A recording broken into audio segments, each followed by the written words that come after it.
अस्सलाम वालेकुम विद्यार्थी मित्रों આપણો પાંચમો પાઠ છે શાંતિની શોધમાં બુદ્ધ અને મહાવીર।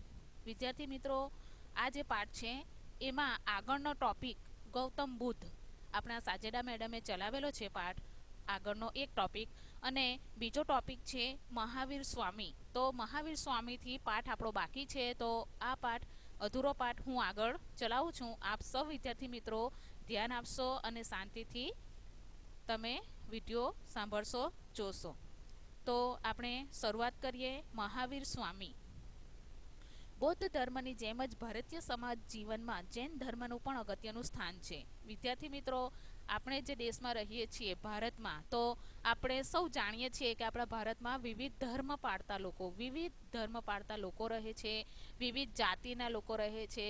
કહેવાનો મતલબ આપણા બધાના ધર્મ અલગ છે, બધાની જાતિ, બધાનો પહેરવેશ, બધાનું ખાવું પીવું, રહેણી કહેણી, આચાર વિચાર બધા અલગ છે।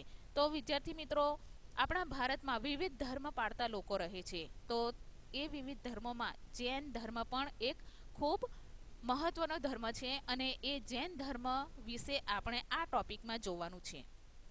આગળ જોઈએ। જૈન ધર્મમાં કુલ 24 તીર્થકરો થયા। આગમ ગ્રંથો જૈન ધર્મને જાણવાના મહત્વપૂર્ણ સ્ત્રોતો છે।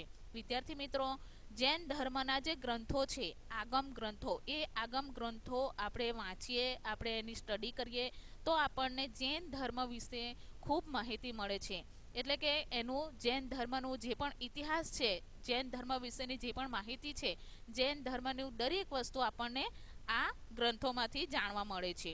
આગળ પાઠ જોઈએ। આ ગ્રંથો પ્રમાણે જૈન ધર્મના પ્રથમ તીર્થકર ઋષભદેવ અથવા આદિનાથ હતા।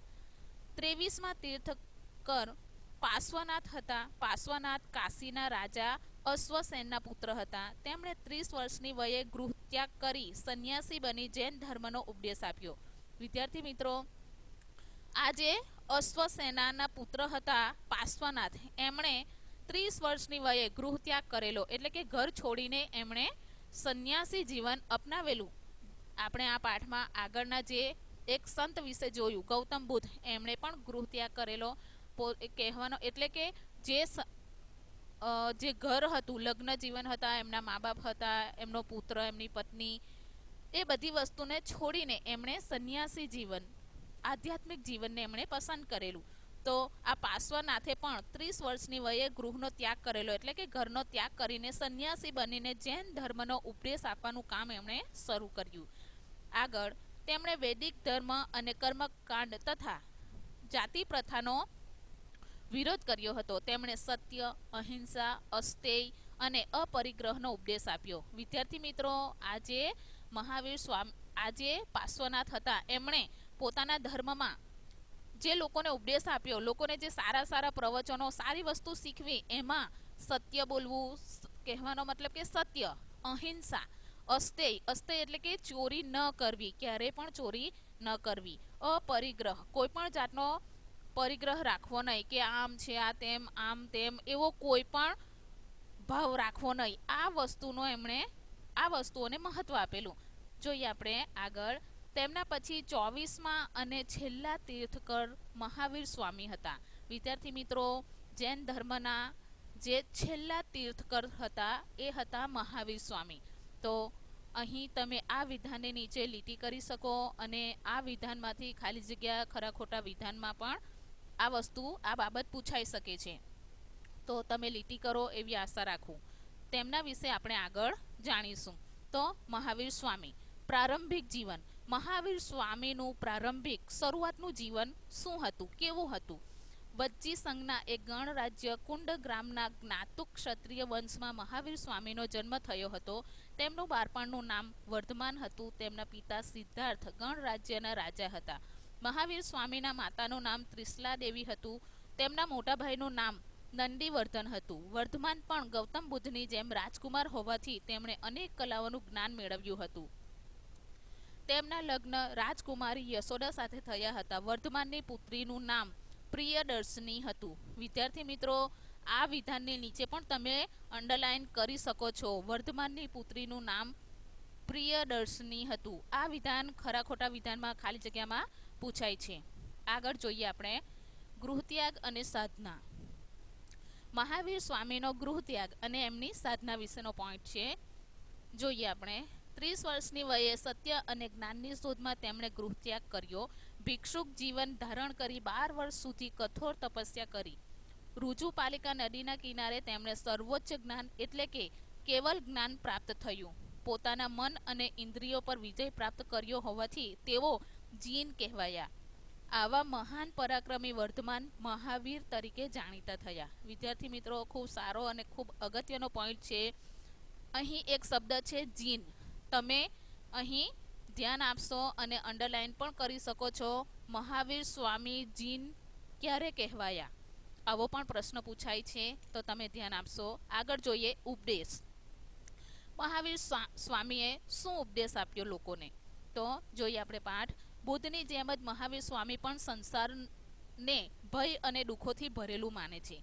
તેઓ ઈશ્વરનો ઇનકાર કરે છે. તેમના ઉપદેશને ત્રિરત્ના સિદ્ધાંત તરીકે ઓળખવામાં આવે છે. તેમણે નીચે મુજબના 5 વ્રતોને ઉપદેશ આપ્યો હતો. એક છે અહિંસા. વિદ્યાર્થી મિત્રો, ગૌતમ બુદ્ધની જેમ જ મહાવીર સ્વામી પણ એવું વિચારતા હતા કે આ જે સંસાર છે એ ભય અને દુઃખોથી ભરેલો છે. સંસારિક જીવનમાં કોઈ પણ જાતનું સુખ નથી, બસ સંકટો છે, દુઃખ છે, સંઘર્ષ છે, એવું વિચારતા. તેથી એમણે ગૃહનો ત્યાગ કરી દીધો અને સંન્યાસી જીવન જીવવા લાગ્યા. વિદ્યાર્થી મિત્રો, મહાવીર સ્વામી પણ ગૌતમ બુદ્ધની જેમ એવું માનતા હતા કે ઈશ્વર છે જ નથી, ઈશ્વર અલ્લાહ જેવી કોઈ વસ્તુ જ નથી, એવું માનતા હતા. અને એમણે આ 5 બાબતોનો ઉપદેશ આપ્યો. એમાં પહેલું છે અહિંસા. મહાવીર સ્વામી માનતા કે હિંસા એ માનવ સમાજનું સૌથી મોટું દૂષણ છે. કોઈ પણ પ્રકારની હિંસા કરવી જોઈએ નહીં. નાનામાં નાના જીવને પણ જીવવાનો પૂરો અધિકાર છે. મનમાં પણ હિંસા કરવી જોઈએ નહીં. પ્રાણી માત્રની રક્ષા કરવી એ જ મનુષ્યનું સાચું કર્તવ્ય છે. વિદ્યાર્થી મિત્રો, મહાવીર સ્વામી અહિંસા પ્રત્યે એવું માનતા કે દુનિયામાં જેટલા પણ જીવ છે, એ મોટામાં મોટો જીવ હોય યા નાનામાં નાનો જીવ હોય, જીવ માત્ર કોઈ પણ જીવ હોય એને આપણે નુકસાન પહોંચાડવું નહીં અથવા તો એને મારવું નહીં. અને આપણું જે મન છે એ મનમાં પણ કોઈના પ્રત્યે હિંસા રાખવી નહીં. હવે મનમાં કઈ રીતે આપણે હિંસા રાખીએ છીએ કે આપણે કદાચ એવું બની શકે કે કોઈ આપણને ન ગમતું હોય અથવા તો કોઈ બાબત પસંદ નથી, તો આપણે મનમાં વિચારીએ કે આ વસ્તુ નથી સારી, કે આ વસ્તુ ખરાબ છે. તો કોઈ પણ વ્યક્તિ, કોઈ પણ જીવ પ્રત્યે આપણે મનમાં પણ કોઈ પણ જાતનું કપટ કે ખરાબ વિચાર રાખવો નહીં. જો આપણે મનમાં એવું વિચારીએ કે આ વસ્તુ સારી નથી, કે આ માણસ સારો નથી, કે આ જીવ સારો નથી, કે તમે કાંઈ પણ અહિત વિચારો, ખરાબ વિચાર, તો એ પણ એક પ્રકારની હિંસા થઈ છે. તો મન અને કર્મ બંનેથી આપણે અહિંસા રાખવી જોઈએ. હિંસા વસ્તુ આવવી જોઈએ વિચારમાં પણ નહીં અને આપણા વર્તનમાં પણ નહીં. તો બીજું છે સત્ય. ક્યારેય અસત્યનું ઉચ્ચારણ કરવું જોઈએ નહીં. અસત્યનું એટલે કે બેટા, આપણે જિંદગીમાં નાની બાબત હોય કે મોટી બાબત હોય, આપણે કોઈ પણ દિવસ જૂઠું બોલવું જોઈએ નહીં. આપણે સત્ય જ બોલવું જોઈએ. આપણે હંમેશા સાચું જ બોલવું જોઈએ. આપણે ક્યારેય અસત્યનું ઉચ્ચારણ કરવું જોઈએ નહીં. વિચાર્યા કે સમજ્યા વિના બોલવું પણ જોઈએ નહીં. સત્યના પાલન માટે ક્રોધનો ત્યાગ કરવો જોઈએ. સત્યનું હંમેશા દરેક પરિસ્થિતિમાં પાલન કરવું જોઈએ. આપણી ઉપર ગમે તેવી પરિસ્થિતિ આવી જાય, ભલે ને આપણું ગળું કપાવવાની અણી પર હોય, પણ એવું નહીં કે આપણા જીવ બચાવવા માટે આપણે જૂઠું બોલી જઈએ. નહીં, કોઈ પણ પરિસ્થિતિ હોય, ભલે ને આપણો જીવ જવાનો હોય યા આપણા જીવને જોખમ હોય, ગમે તેવી પરિસ્થિતિ હોય, આપણે ક્યારેય પણ જૂઠું બોલવું જોઈએ નહીં. સત્યનો જ હંમેશા આપણે સાથ દેવો જોઈએ. મહાવીર સ્વામી એવું કહેતા. અને હકીકતમાં પણ આપણે ક્યારે પણ જૂઠું ન બોલવું જોઈએ. હંમેશા સચ્ચાઈ પર ચાલવું જોઈએ. ત્રીજું છે અસ્તેય. ચોરી એ સૌથી મોટું અનિષ્ટ છે. કોઈની પણ અનુમતિ વગર તેની વસ્તુ ગ્રહણ કરવી જોઈએ નહીં. કોઈની આજ્ઞા વગર કોઈના ઘરમાં પ્રવેશ કરવો તે પણ ચોરી છે. તેમ સમજાવી તે સમયના સમાજને ચોરી વૃત્તિથી દૂર કરવાનો તેમણે પ્રયત્ન કર્યો હતો. વિદ્યાર્થી મિત્રો, આજે મહાવીર સ્વામી હતા, એમણે ત્રીજા ત્રીજા એમના વ્રતમાં એટલે કે ત્રીજી વાતમાં એમણે એવું કહ્યું હતું કે કોઈ પણ પરિસ્થિતિમાં ચોરી કરવી નહીં. કોઈના ઘરે આપણે જઈએ તો ઘરે પહેલાં આપણે લોક કરવાનો, પહેલાં આપણે ઘરના માણસોથી ઇજાજત લેવાની કે શું હું અંદર આવી શકું. કોઈના ઘરમાં વગર પરમિશને આપણે ઘૂસી જઈએ, કોઈના ઘરમાં વગર પરમિશને આપણે પહોંચી જઈએ, અંદર પ્રવેશ કરી લઈએ ઘરમાં, તો એ પણ એક જાતની ચોરી છે. તો આજે મહાવીર સ્વામી હતા એ એમના સમાજમાં જે ચોર વૃત્તિ ધરાવતા વ્યક્તિઓ હતા યા એવો માનસ સમાજ હતો, તો એમને ચોર વૃત્તિથી દૂર કરવા માટે એમણે ખૂબ સારો પ્રયત્ન કર્યો હતો. આગળનો પોઈન્ટ છે અપરિગ્રહ. મનુષ્ય પોતાની જરૂરિયાત કરતાં વધારે ચીજ વસ્તુઓ, ધન ધાન્ય, આભૂષણો, વસ્ત્રોનો સંગ્રહ કરવો જોઈએ નહીં. જેટલી જરૂરિયાત હોય તેટલું જ રાખવાથી સંગ્રહ વૃત્તિ ઘટે અને પરિણામે ગરીબો સુધી અનાજ જેવી ચીજ વસ્તુઓ પહોંચે તેવો મહત્વનો સંદેશ તેમણે આપ્યો હતો. વિદ્યાર્થી મિત્રો, ચોથા પોઈન્ટમાં પણ એમણે ખૂબ સારી વાત લોકોને સમજાવી હતી કે આપણી જરૂરિયાત પૂરતી જ ચીજ વસ્તુ, ધન ધાન્ય, આભૂષણો, વસ્ત્રો, દરેક વસ્તુ આપણને જેટલી જરૂર છે એટલું જ આપણે વસાવવું જોઈએ, એટલું જ આપણે સંગ્રહ કરવો જોઈએ, એટલું જ આપણે રાખવું જોઈએ. વધારાનું આપણે ન રાખવું. જો આપણે આપણી જરૂરિયાત પૂરતું જ રાખીએ તો બની શકે કે બીજી બધી વસ્તુ કે જેમની પાસે કશું નથી તેમને મળી શકે. આગળ છે બ્રહ્મચર્ય. તેમણે જૈન સાધુઓ અને સાધ્વીઓને બ્રહ્મચર્યનું પાલન કરવા ખાસ જણાવ્યું હતું. વિદ્યાર્થી મિત્રો, બ્રહ્મચર્ય એટલે કે એ લોકો ક્યારે પણ એમના જે વિદ્યાર્થીઓ હતા, એમના જે અનુયાયીઓ હતા, એમને એવું એ લોકો શીખવતા. બ્રહ્મચર્યનો એક વ્રત હતો કે એક મેન વસ્તુ એમની એ પણ હતી કે બ્રહ્મચર્ય પાળવું, કે સાદી સાંસારિક જીવન આપણે વસાવવાનું નહીં, લગ્ન કરવાના નહીં.